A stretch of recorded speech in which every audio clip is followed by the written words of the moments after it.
My name is Sam Shabinko. And my name's Danny Bolag. We are the Greening of Rubenstein vehicle group. Our group exists to quantify and improve electricity and gas usage by Rubenstein's fleet of research vehicles.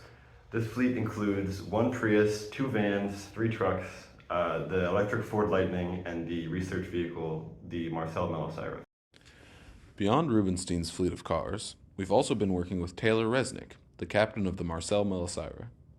Taylor gave us a tour of the hybrid research vessel, which can run on both diesel and electric power.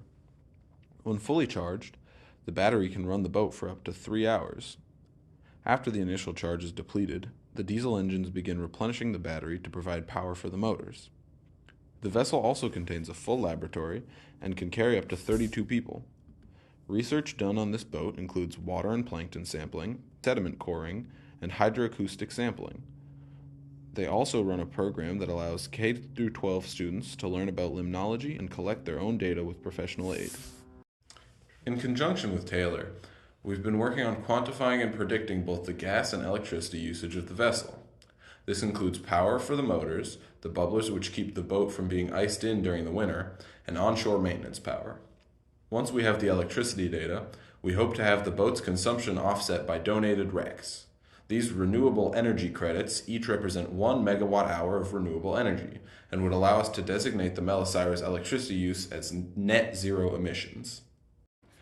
In addition to the new research vessel, Rubenstein also has 3 smaller boats: the Shiner, the Inflatable, and the Tron electrofishing boat. We made attempts to query the diesel usage of these vehicles, but determined that their consumption is not significant in comparison to the Melisira. In our attempts to determine the usage trends of this fleet, we graphed the usage for each vehicle by month. As you can see here, it ended up being inconclusive and extremely confusing. However, this data was then used to illustrate the long-term trends for the fleet in this graph here. Okay, so one of the goals for our group was to analyze the data we collected and determine if there were any trends as far as the usage pre and post-COVID. As you can see on the graph here, our usage peaked in 2017. We reached our lowest point in 2020, and as of now, usage has been creeping back up to pre-COVID levels. You see on the graph here as it dips down in 2024 because we haven't collected the rest of our data for the year. We are also working on improvements to the functionality of the Ford Lightning. Due to the request from the Rubenstein faculty, we are in the process of sourcing and installing a cap for the bed of the truck. This would allow groups like the UVM Spatial Analysis Lab to use the vehicle to transport their delicate research equipment. In addition to this, we are making progress on the installation of a dedicated charger for the electric truck. This would allow the vehicle to be more consistently charged, which we hope would lead to more usage.